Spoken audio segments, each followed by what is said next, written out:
say at the front end, but since no one's here, it's going to be wasted, not wasted. If I tell you that stuff at the tail end, then you'll get the cream of the crop, and then I'll go back. Maybe that's the way to go this morning.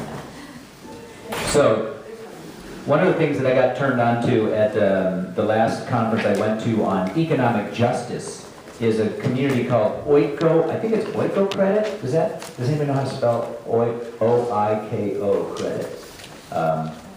Anyway, Oiko Credit is a organization that was generated by the big movement for microcredit that came up back, I think, in the 90s or something like that. And Oiko Credit is a great spot, international lender to people around the world who can't interact with a normal bank because they have no way to engage a normal banking system. So Oiko Credit interacts with them and does small business loans. And then for those of us on the investment side, if you have money that you have sitting in a CD somewhere and it's making, I don't know what do CDs make these days? 1%. 1%? Yeah, well, you get the same out of this. So you can make between 1% and 2% on this. You take that money and you park it in here for a year, 2 years, or 5 years, and then they actually loan your money out to people who around the world will start small businesses through the microcredit organization. So I just started getting some information on this because Lori and I are at this point where we're like, okay, we're getting our base of what we need to just be secure, and then what do we do with this extra principle that we have? And currently we use a couple of different organizations, but I was really impressed with this one, and it's international. So I'm going to bug Arden too, because I really think that Arden's organization could probably work through Oiko Credit. So I'm going to pass this around, and then next week I'll bring a flyer on it. I'll photocopy it. But if you have monies that you're like, yeah, it's sitting somewhere in a CD, and God only knows what they're doing with your money. Yeah. I mean that. True. Yeah, I mean that seriously. Yeah. God only knows what they're doing with your money. I mean that literally. I'm not fooling. And you should know what they're doing with your money, right? Because, and I'm at the end of my lecture for today. Because to continue to perpetuate sort of the black box model of investing is probably not a healthy idea, right? If you just stick money in and you have no idea which corporations are being used to make the profit for you, why not make a conscious decision about how that works for you? So these organizations are great for that. Dan, could Yeah. you put that on the weekly blurb that comes out? Yeah, the email blurb, the Yeah, Oiko Credit link. information so we could go to their. Yeah, that's a great They have idea. a website? They have a website, they have a local representative in San Francisco who I'm going to Okay. call to talk about. It's, I think you can, the minimum deposit's $250, so it's Oh. pretty low. Most of us are probably functioning high above that, but I think if you wanted to give it a try, you could try it for $1,000 or something, and let it sit there for a year and see how the process works for you, and then leverage it around the next year for something else. So I think it's a great organization, and it's in line with a lot of our values as a congregation, especially in times of stewardship focus.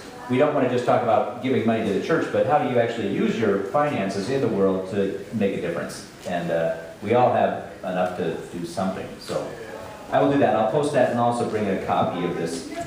I don't think I'm going to pass it around because you're just going to stare at it. Anyway, the guy, hey Don, you want to shut the doors because now I'm getting I'm sorry, not Don, Russ.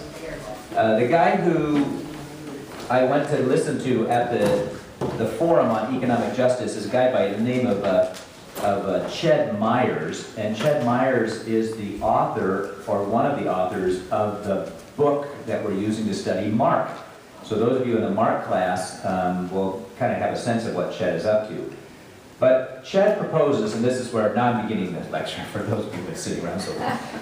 What Ched proposes, and what I think is an absolute challenge to us as Christians, because it forces us with our Christian faith into a new arena. And what Ched proposes, and what many people are proposing, right, is that we have kind of shifted in the way in which we engage the Jesus story. We used to think about the Jesus story kind of embedded in a particular cosmology. And so we would use the Jesus story to interpret the afterlife, or the place of the holy that's outside of our context, or the world of angels, or our prayer life. In some ways,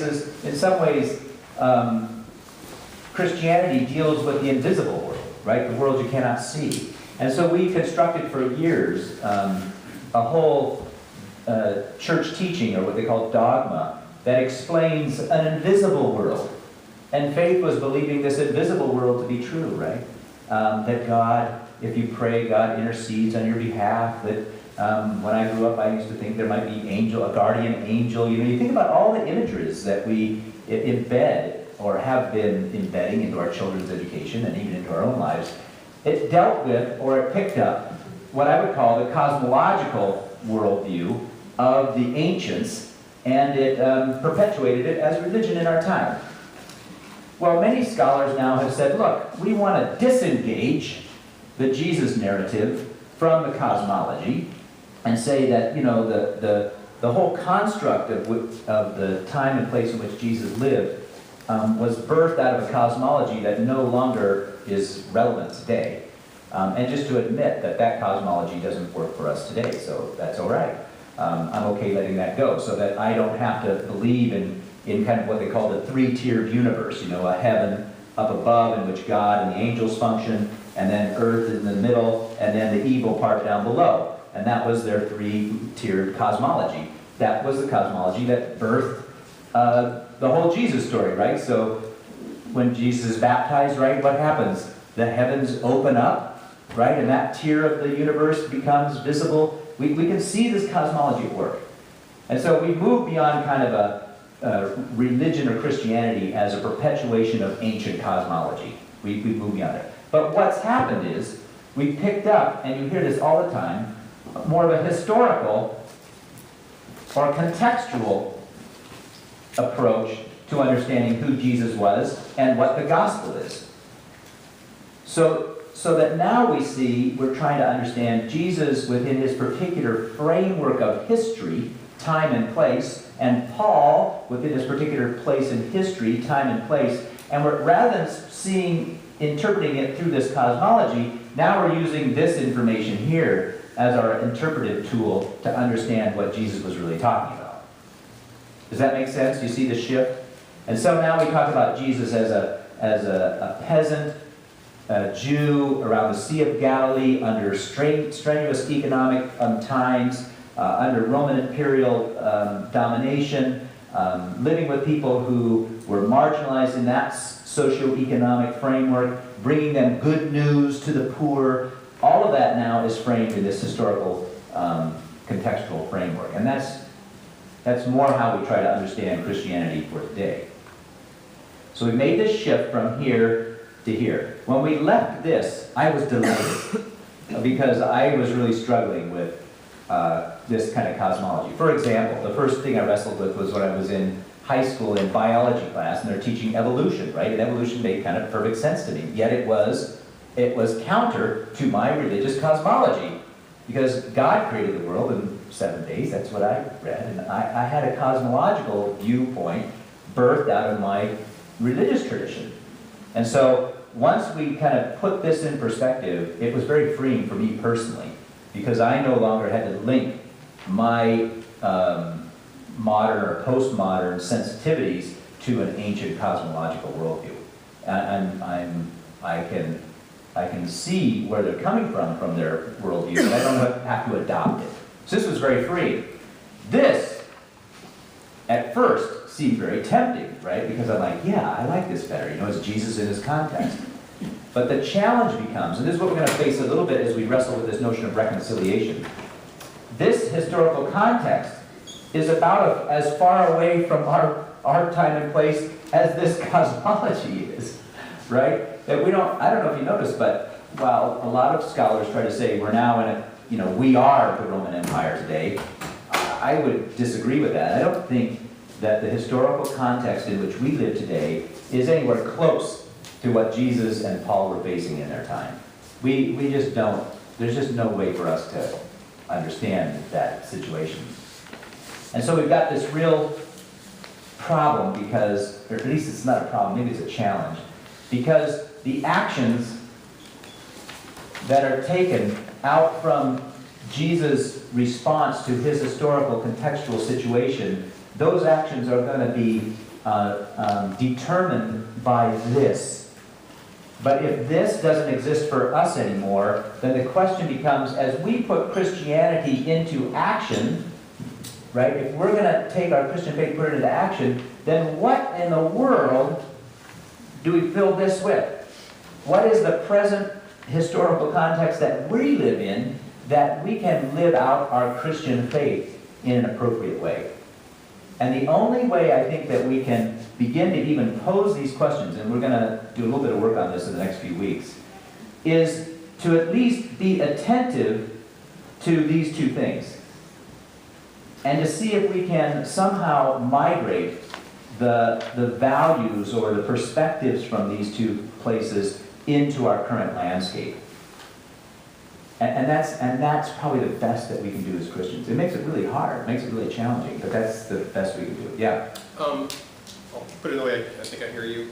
Yeah, so that helps. If we're reframing our belief, Yeah. reframing the way we see our beliefs, and you said you just went from cosmology to a historical context. Yeah. So your example was relating around evolution and creation. But what about the other miracles of God? What about Christ healing people? What about Right. the lepers? What about, are we going to reframe those miracles? Mm-hmm. How does that challenge us? Are we going to, because those are miracles, are we going to reframe those? Right.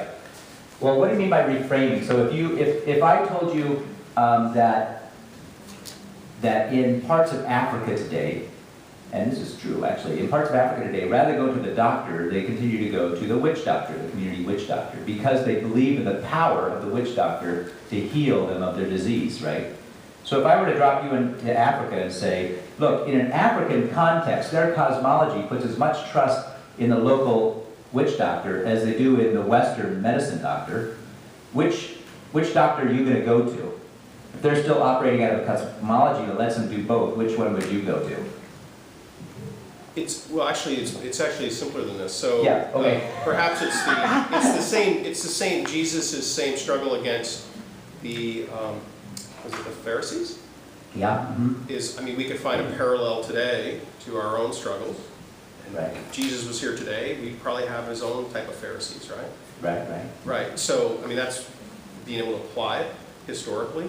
Right. So you're looking at the way in which Jesus engaged the people and the situations is in his time and place. And what you're saying is I can apply those to.